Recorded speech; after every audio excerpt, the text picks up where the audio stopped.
foram revisitadas dentro da farmacologia, como a talidomida, e existem drogas que foram geneticamente processadas, farmacologicamente processadas, com uma tecnologia farmacêutica interessante, que também está disponível, que são os bioefetores.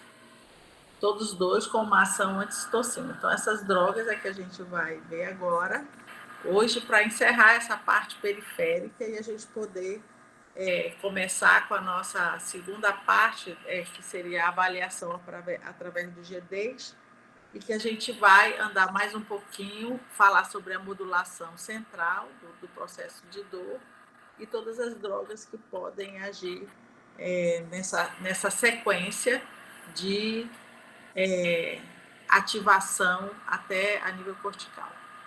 Tá? Então, eu vou colocar aqui o nosso slide. No finalzinho, eu vou falar alguma coisa, a Yasmin está presente, como é que vai ser esse nosso GD, tá? Presencial. Vamos lá.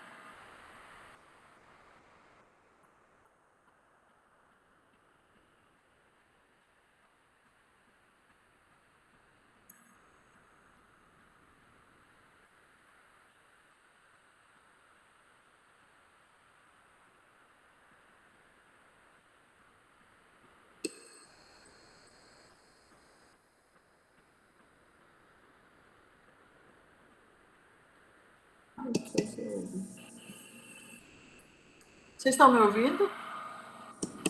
Estamos. Sim, professor. Minha tela congelou, deixa eu ver aqui. Agora.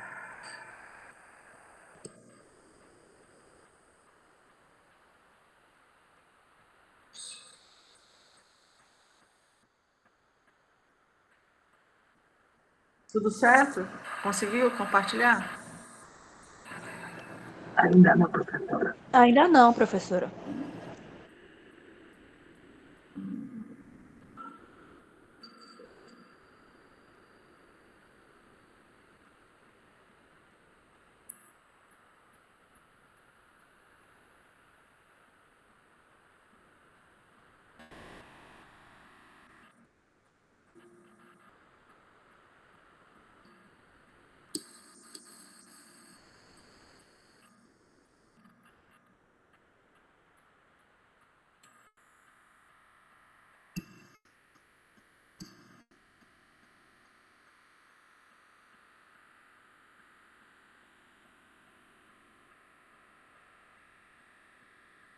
E agora? Agora sim. Que bom.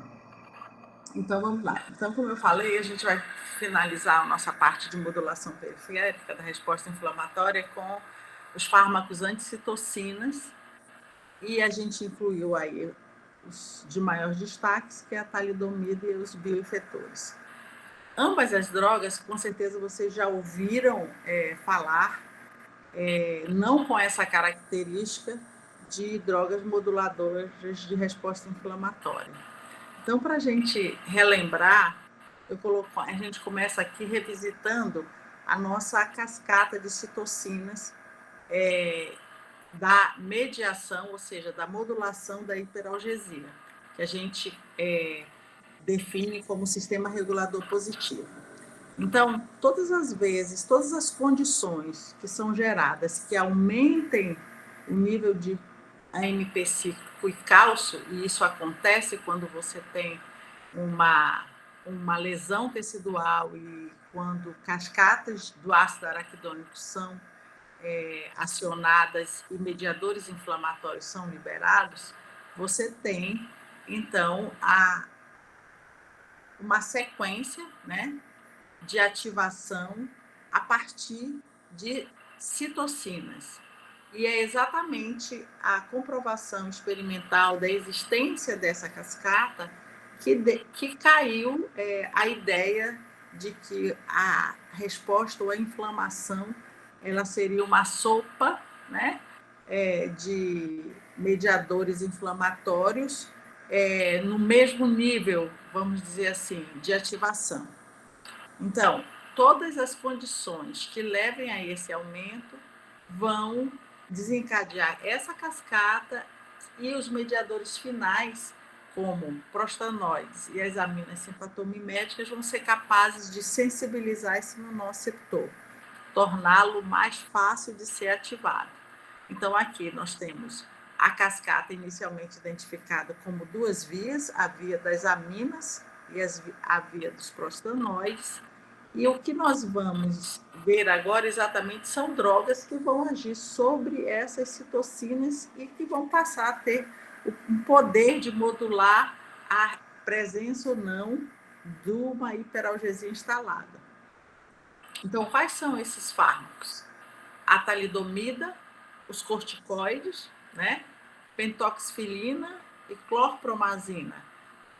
Destaque aí em vermelho as que a gente vai conversar um pouco mais. E os bioefetores realmente são considerados agentes anticitocinas.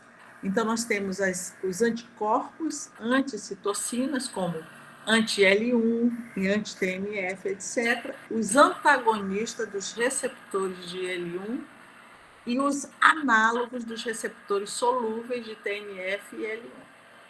Todas cascatas aqui envolvidas na via prostanoides aqui da sensibilização. Então, começando um pouco falando sobre a talidomida é uma droga antiga que ela foi lançada de uma forma com um apelo comercial muito grande na época, um efeito sedativo pela sua ação central.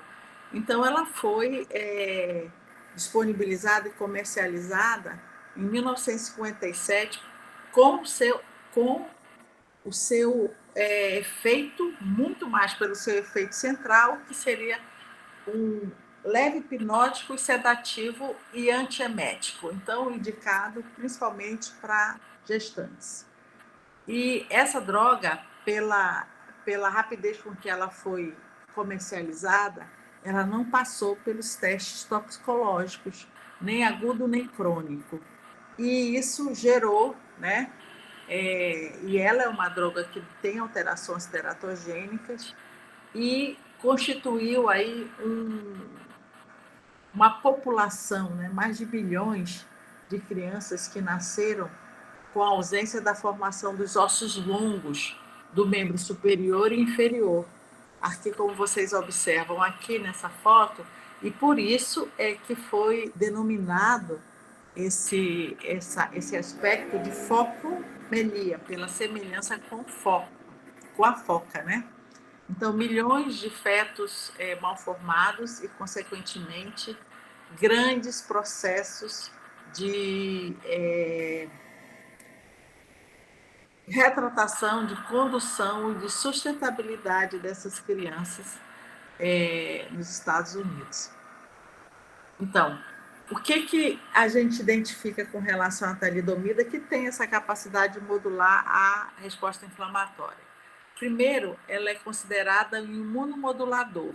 Por quê? Porque ela inibe a produção de TNF. E vocês lembram que o TNF é das citocinas realmente do início da cascata que a gente acabou de ver. E esse TNF, que é produzido por monócitos e macrófagos, ela também tem um efeito angiogênico. Então, ela inibe a angiogênese e, consequentemente, a tumorogênese, ou seja, a nutrição de tumores, né? Então, ela é uma droga também que é utilizada no tratamento de alguns tipos de câncer. Ela também pode ser utilizada modulando a resposta inflamatória, porque ela afeta a produção de outras citocinas, além de influenciar a atividade de linfócitos T e células NK, ou seja, elas também interferem na resposta imunológica inata. Os seus efeitos centrais, como a gente comentou, está associada à sedação pela via GABAérgica. Ela é uma droga que é absorvida rapidamente por via oral, mas não tem uma biodisponibilidade bem definida. A distribuição é ampla em todos os tecidos, mas principalmente pela atravessa com muita facilidade a barreira placentária, o que facilitou, o que induziu o efeito teratogênico. O metabolismo é misto, tanto pode ser hepático como por hidrólise plasmática, e a excreção renal aproximadamente 6 a 8 horas. 6 a 7 horas. Então, ela é uma droga que, pelo seu mecanismo complexo, tanto tem efeitos centrais como efeitos periféricos no que se diz envolvida na resposta inflamatória, tanto inibindo a produção, principalmente de TNF, mas também afetando a produção ou a autorregulação de outras citocinas. Então, ela, por esse caráter, ela voltou ao mercado depois somente para atividade de pesquisa, né? Então, a talidomida não é uma droga que você vá e compre na farmácia. Ela tem uma liberação controlada pela SEMA, especificamente para doenças notificáveis, como artrite reumatoide, lúpus eritematoso, doença de Crohn, mieloma múltiplo, como doenças neoplásicas. Também ela está indicada para as aftas orais de pacientes com HIV e na doença rancênica. Então, todas essas doenças têm em comum doenças serem algumas doença autoimune e com uma resposta inflamatória imunológica envolvida. A teratogenicidade grave, que gerou as crianças com focomelia, passou a ser uma contraindicação do uso. Em todos os pacientes que tiverem algum desse diagnóstico, eles precisam ter a esterilidade deles limitada e não pode ter vida produtiva. Então, um exemplo, os pacientes que têm lúpus eritematoso, para poder usar a talidomida, elas precisam fazer laqueadura tubária, ou seja, não ter possibilidade nenhuma de gravidez, apesar de, em algumas situações raras, você pode ter gravidez mesmo depois de uma laqueadura. E como efeito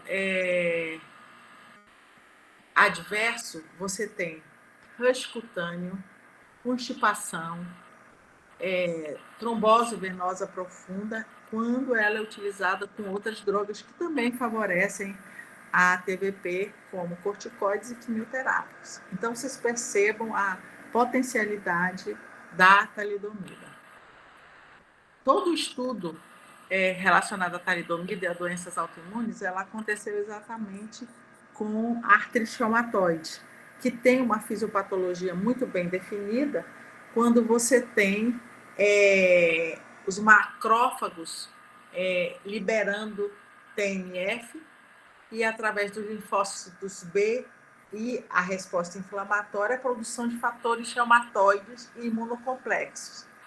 Isso é uma possibilidade de lesão, mas também você pode ter, a partir de uma célula apresentadora de patógeno, você também estimular a produção de citocinas a partir do macrófago. Então, esse ciclo vicioso de produção de fatores reumatoides, eles vão implicar na alteração dos sinoviócitos e depósito de metaloproteínas no líquido sinovial, causando uma lesão de cartilagem que é evolutiva, ou seja, ela é degenerativa, e uma não regeneração, porque vocês sabem que o tecido sinovial ele não se regenera, e a cartilagem fica com comprometimento, e a falta dessa lubrificação, a falta dessa renovação desses sinoviócitos é que causa grandes deformidades. E foi exatamente na utilização da talidomida a nível experimental que se identificou que as duas citocinas que são mais envolvidas na patogênese da artrite reumatoide é exatamente interleucina 1 e TNF. E como é que se descobriu isso? Exatamente porque a talidomida, ela, a nível experimental, ela inibe o RNA mensageiro do TNF. Então, eu trouxe para vocês aqui esse trabalho, que foi publicado na Revista Europeia de Farmacologia, em que ele utilizou a talidomida em doses diferentes e em momentos diferentes do experimento. Então, ele usou a talidomida 15 minutos numa dose constante de 45 miligramas por quilo intraperitoneal nos ratos. Ele usou a talidomida 15 minutos antes do estímulo inflamatório, que no caso aqui foi a carraginina. Ele usou a talidomida 1 hora antes e ele utilizou a talidomida 1 hora depois do estímulo.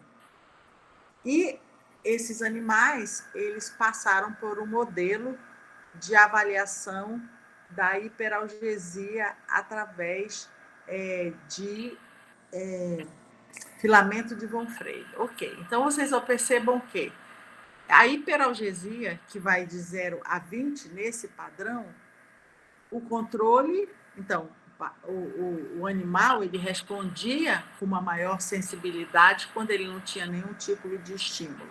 A partir do momento que todos eles utilizaram a talidomida 45 miligramas, o que se observou ao longo do tempo? Que quando a talidomida foi dada 1 hora antes, ela não inibiu a hiperalgesia. Mas quando ela foi dada 15 minutos antes e, 1 hora antes, que é o vazadinho, quando ela foi dada 1 hora depois, ela não inibiu.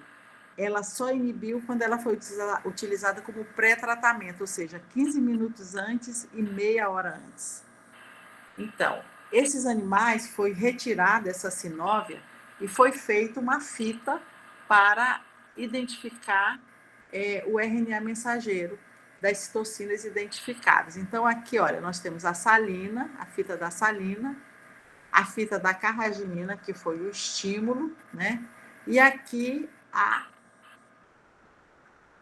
talidomida, e vocês percebam que aqui não teve a expressão de TNF, quando houve o estímulo, teve a expressão do TNF, e quando a talidomida foi administrada antes, não houve a expressão do RNA mensageiro do TNF.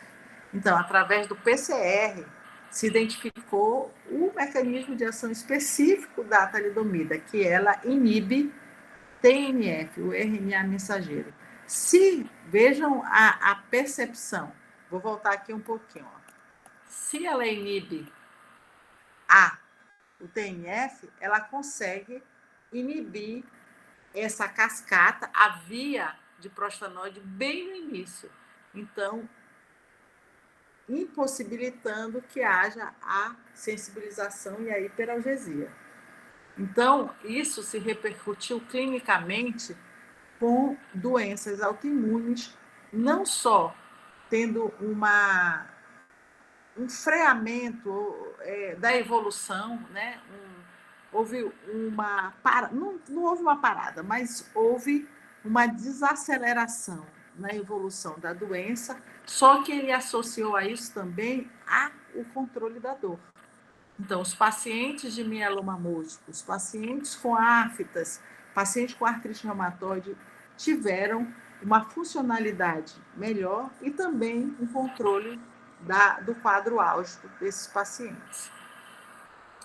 Então, por aí a gente tira a potencialidade da talidomida, que realmente merecia voltar ao mercado, né, para doenças bem definidas. Aqui tem um outro modelo, aqui é um modelo de incapacidade articular, onde o efeito da talidomida também foi identificado, já que a gente está falando principalmente de artrite reumatoide.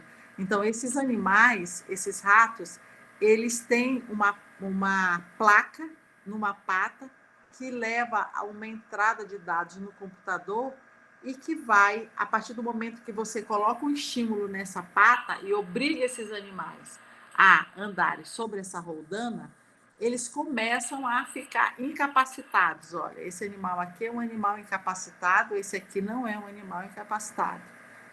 Esse aqui é o do controle. Então, esse aqui, ele não consegue tocar para fazer a troca da pata.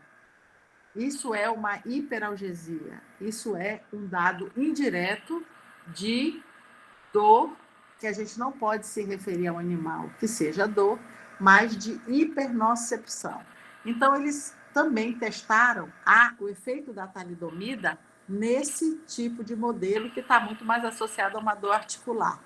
E o que eles fizeram? Depois que esses animais foram testados, eles sacrificaram e tiraram a membrana sinovial para fazer imunistoquímica, ou seja, para identificar um anticorpo que iria estar associado ao TNF. Então, ela entrou, esse tecido sinovial foi incubado com anticorpo anti-TNF para exatamente marcar. Então, o que você tem aqui? Você tem aqui o tecido sinovial, né, com controle negativo, ou seja, sem o estímulo inflamatório, ou seja, não foi utilizado zimozan. Aqui eu tenho o tecido sinovial da cavidade articular estimulado, né, com zimozan, ou seja, aconteceu a resposta inflamatória e houve a expressão e a produção de TNF. Essas manchinhas aqui, marrom, tudo é por escória, aí tem 3 camadas de TNF, ou seja, vejam como está aqui e vejam como ficou depois do estímulo inflamatório. Aqui você tem a sinóvia, que não foi estimulada por zimozan. Essa aqui foi estimulada, mas foi utilizado para estimular um controle negativo. O que é um controle negativo? Salina, tá? Então, foi usado soro fisiológico para estimular. Aqui o estímulo veio com o zimozan, que ele é um fungo de parede de bactéria, então é um estímulo infeccioso e inflamatório, e que respondeu isso. E aqui é um tecido que não foi estimulado, que a gente chama na IP. Não foi estimulado, é um tecido sadio. E aqui, esse mesmo tecido depois do grupo que fez pré-tratamento com talidomida. Então, vejam como houve uma diminuição expressiva de um score de 3 para 1 para os animais que foram pré-tratados com 45 miligramas de talidomida. Ou seja, ela conseguiu inibir a produção de TNF, que pela imunistoquímica está aqui expresso de uma forma bem diminuída quando comparada com a sinóvia que foi estimulada. Ok? Tá tudo bem? Vocês estão entendendo o que a gente está comentando? Sim, Porque professor. esses dados experimentais são bem interessantes para a gente poder entender e até justificar a utilização e a volta dessa droga, desse fármaco. Agora, falando sobre os bioefetores, ou drogas anticitocinas. Aqui, gente, eu trouxe para vocês, isso aqui está bem atualizado.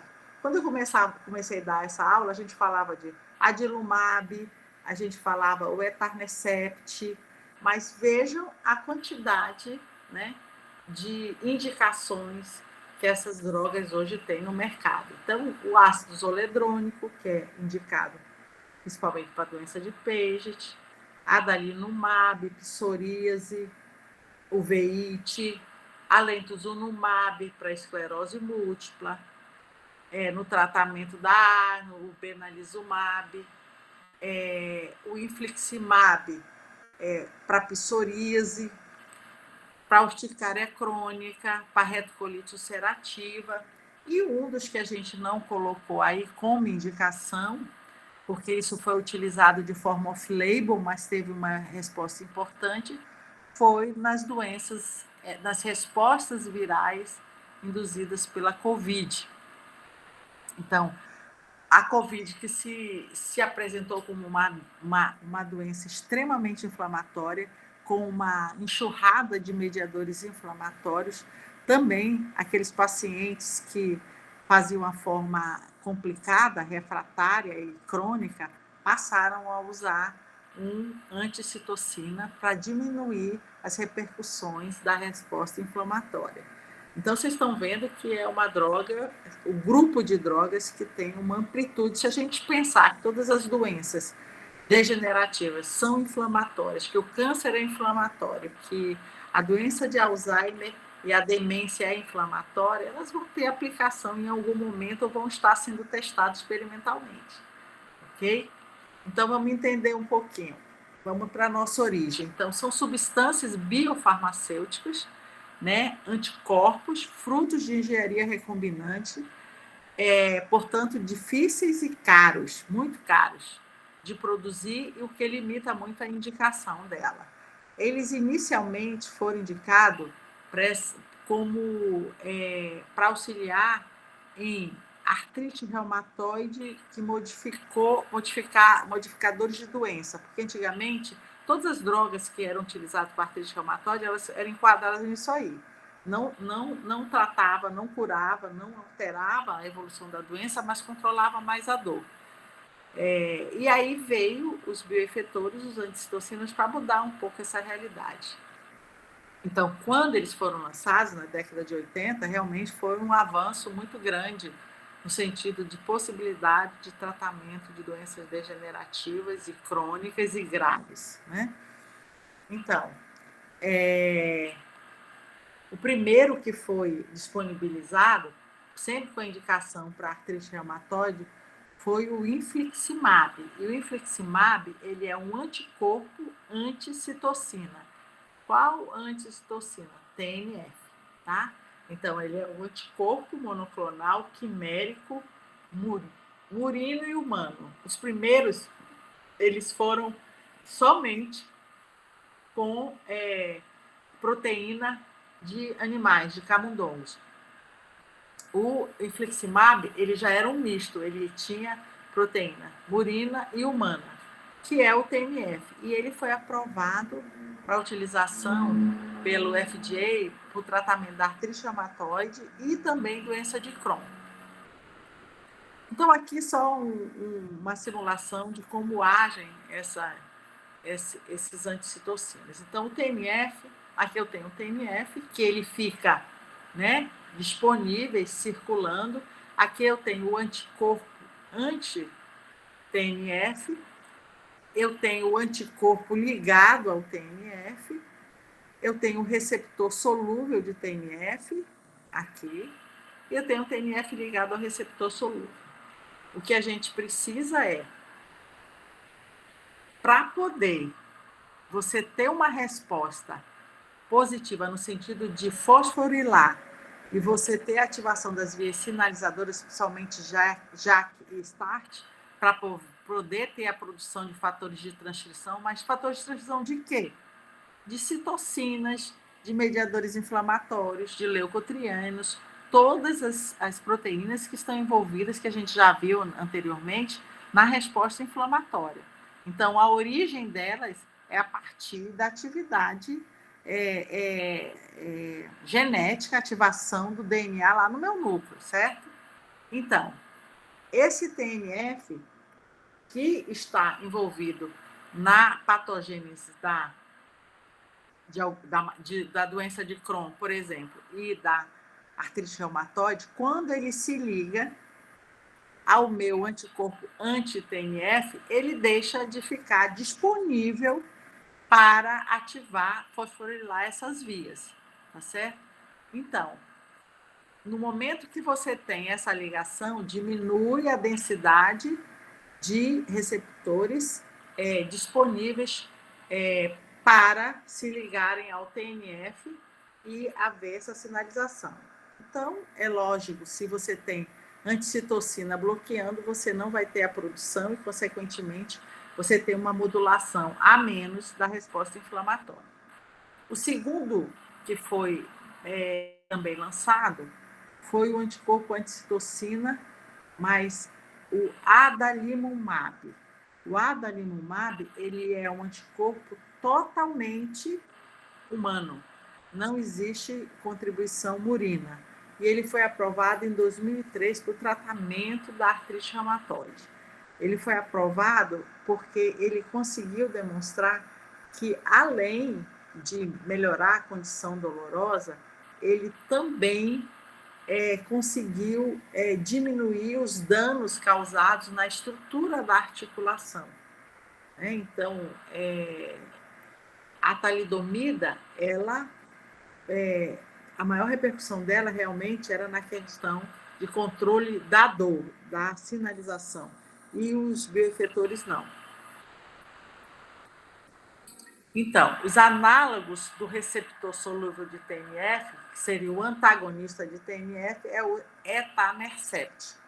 Então, o etanercept é uma forma dimérica solúvel do receptor, né, do fator de TNF, que pode se ligar ao TNF. Ele melhora a dor e a inflamação. Ele pode ser utilizado, é outra vantagem dos anticitocinas, ele poder ser associado ao metotrexate, principalmente nas terapias de doença autoimune e do câncer. Menor destruição óssea e cartilaginosa. Só que o fato de você ter a inibição dessas citocinas e comprometer a resposta inflamatória, a resposta de defesa, já que elas vão estar inibidas, você pode ter a precipitação de infecções ou mesmo de outras doenças autoimunes. E os moduladores de IL-1. Então, a gente está falando TNF, agora IL-1. É o anaquira. Ele é um antagonista do receptor de IL-1. Reduz a dor e a inflamação e imunoterapia de segunda linha, ou ele pode também ser associada ao metotrexate. Da mesma forma, aqui, quando você tem um anticorpo anti-IL-1, você consegue, de certa forma, aprisioná-lo, né? E ele vai ficar menos disponível, principalmente nessa condição, porque a ativação e a fosforilação, ela só acontece quando você ativa as duas vias, né? Então, vejam aqui como o anticorpo de receptor anti-TNF, ele consegue bloquear essa via e, consequentemente, ele não vai conseguir ser ativado, mesmo que fique uma liberada, porque ela só consegue ativar a sinalização para ainda a produção de todos esses mediadores se as duas estiverem disponíveis. Então, vejam que a grande sacada aqui é o anticorpo anti-TNF, né? Nem a disponibilidade do anticorpo solúvel, é o anti-TNF. Desculpa, é o anti-IL-1. Isso aqui, eu sempre gosto de trazer a questão experimental para a gente entender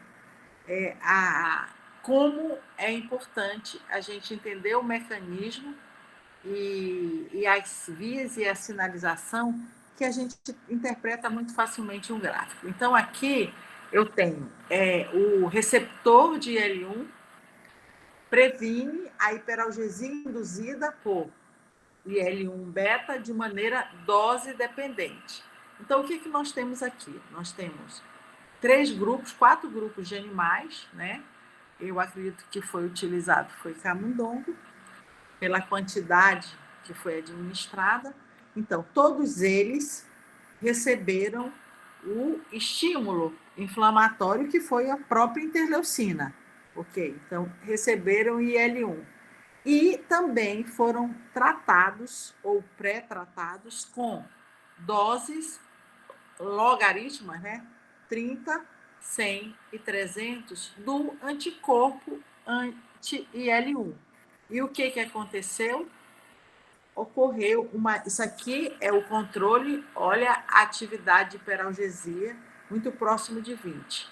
Quando ele foi pré-tratado com o anticorpo, o que aconteceu? Houve uma diminuição da hiperalgesia e essa diminuição aconteceu de forma dose dependente. Quanto maior a dose, maior a inibição. Vejam que como a reação é específica, antígeno-anticorpo, vejam como a resposta é muito clara, né? Não tem dúvida em que o anticorpo anti-L1 é uma ferramenta, é uma forma, é um medicamento, é um fármaco importante e muito mais específico, já que a gente está lidando com antígeno, anticorpo, e a resposta biológica, a resposta clínica vai ser mais acentuada com eficácia importante. Aqui, eu botei atenção aqui, que é exatamente para vocês poderem entender, porque eu acho que esse gráfico aqui resume muito o que a gente viu nessa questão de modulação da resposta inflamatória de forma periférica. Então, aqui nós temos a hiperalgesia, que foi avaliada. Nós temos grupos 1, 2, 3, 4, 5, 6, 7 grupos experimentais de animais, em que todos eles foram comparados com o grupo controle que recebeu salina. Então, recebeu na pata. Ok. Então, aqui, esse grupo aqui recebeu salina e recebeu lipopolissacarídeo. Esse aqui recebeu salina e recebeu carraginina, que é um estímulo químico. Esse recebeu salina e bradicinina. Esse recebeu salina e TNF-alfa. Esse recebeu salina e L8, esse recebeu salina e prostaglandina, esse recebeu salina e dopamina. Todos eles envolvidos na cascata inflamatória e na resposta inflamatória, na cascata de citocinas e na resposta inflamatória. E o que vocês veem aí de grande diferença nesse gráfico?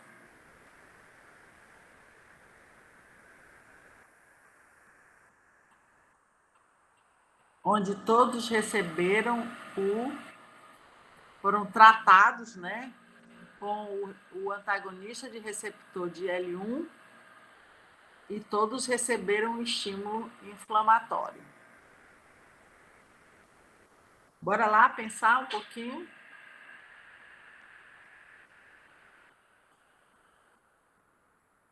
O que aconteceu com esse grupo de animais? Eles receberam o estímulo, que foi LPS de bactéria, de parede de bactéria, mas a resposta, a intensidade, quando comparada com o controle, diminuiu, não foi? Sim, professor. Isso aconteceu também com a carraginina?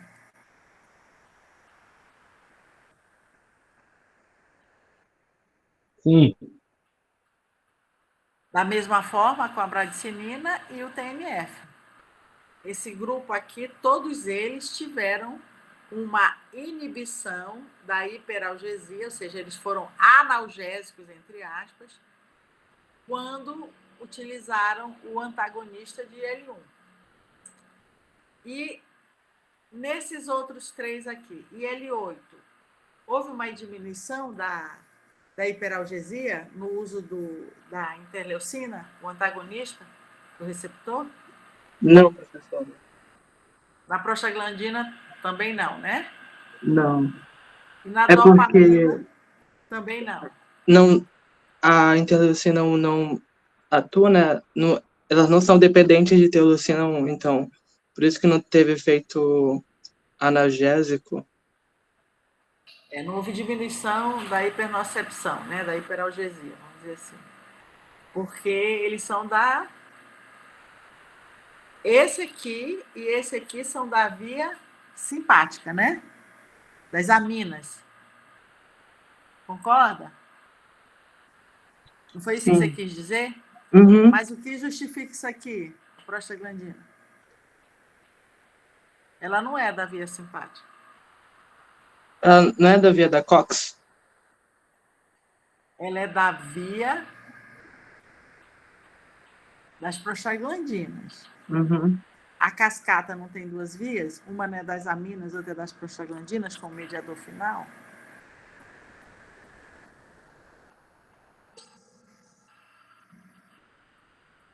Acabei de responder.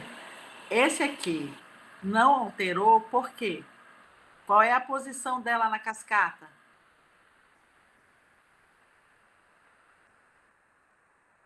É final, né?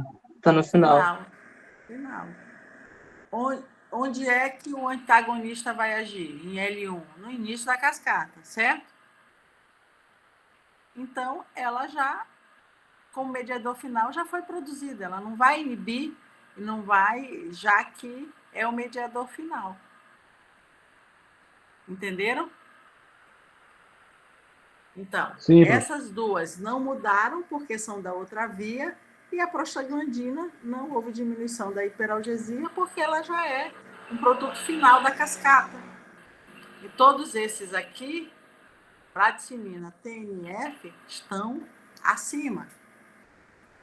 Ok? Então, vejam como um experimento simples, porque aqui você usou só um antagonista em grupos diferentes com o mesmo estímulo, te comprovam, validam o que a gente vê na prática. Porque se eu pegar um paciente com doença de Crohn e der um inibidor de interleucina, de receptor de interleucina, a resposta dele vai ser uma, e se eu der para ele, por exemplo, um anti-inflamatório, uma dipirona, vai ser diferente. Concordam? Não vai ter resposta. Não vai agir, nem na analgesia. Por quê? Porque a prostaglandina não vai conseguir inibir a principal citocina que está envolvida no processo da patogênese, que é a interleucina 1 e o TNF. Vocês entendem como a gente consegue jogar isso para a prática? Então, aí, pode no falar. caso, o tratamento teria que ser com um inibidor de TNF alfa, por aí. Isso.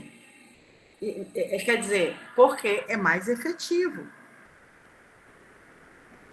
Porque os geradores da lesão, os geradores da resposta, eles são citocinas que desencadeiam todo o processo.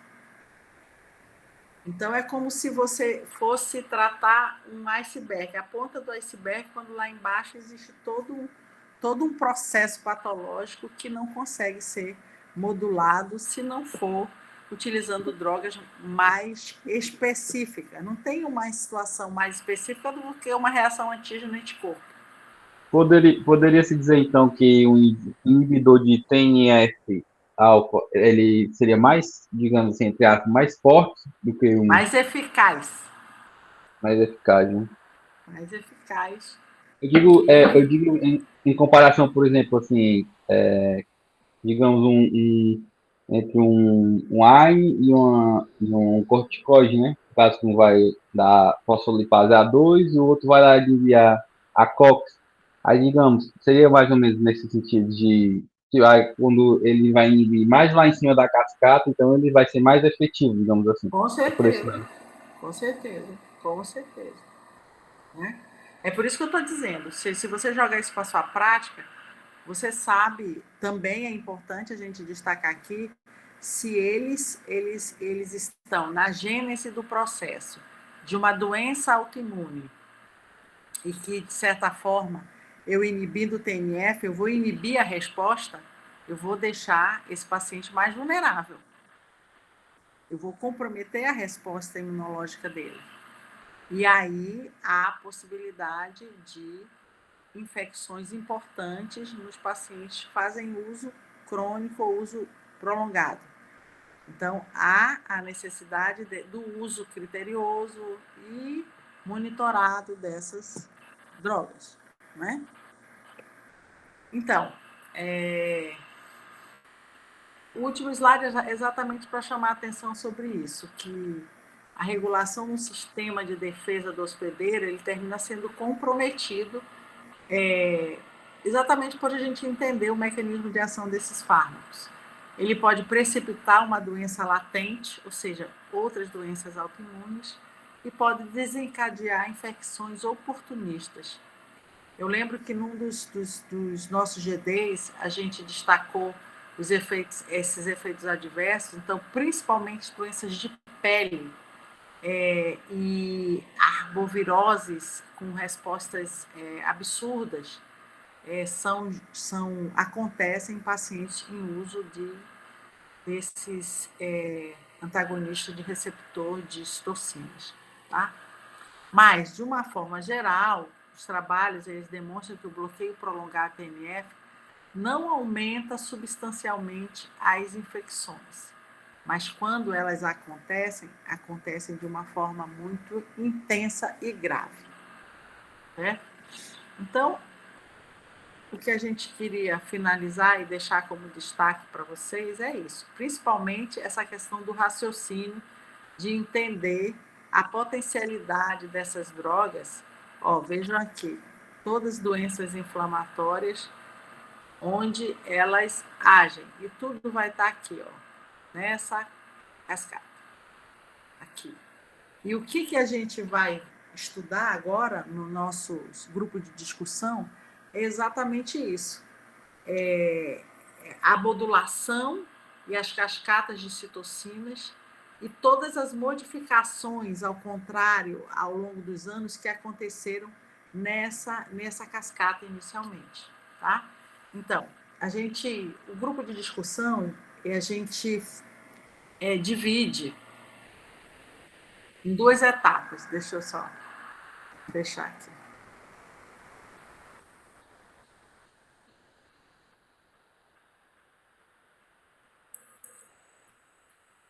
A gente coloca uma primeira parte de analisando, estudando e discutindo artigos experimentais para vocês fortalecerem essa expertise de interpretação, de jogar e validar e fazer as correlações com a prática.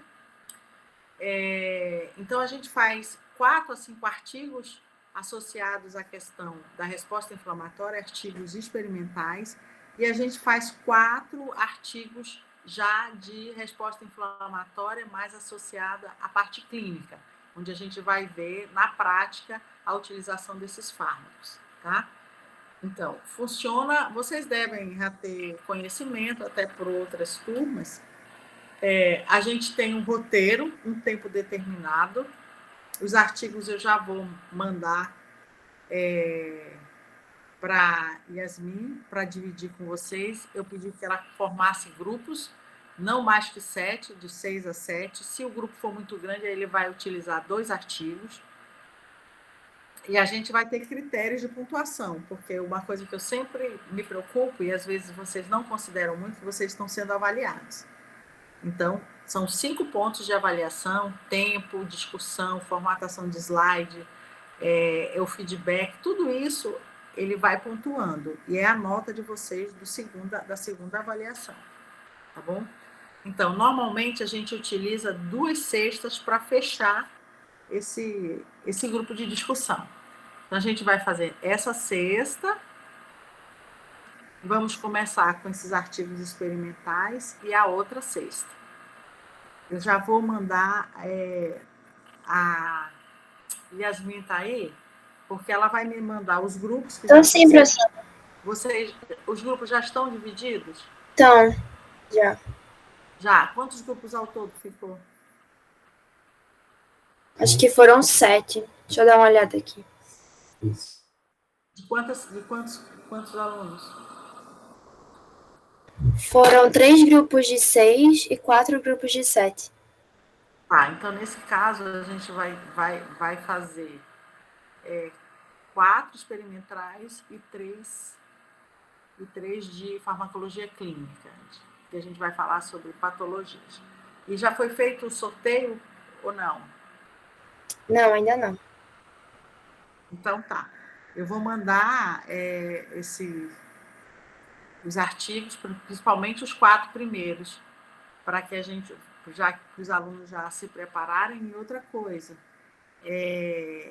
o fato de você se apresentar, sua turma se apresentar, se você não tiver uma participação nos outros grupos, você também está sendo avaliado. Tem 2 pontos lá que é exatamente isso, né? E é normalmente onde a nota de vocês baixa, porque vocês se comprometem a apresentar e depois que vocês apresentam, vocês desligam.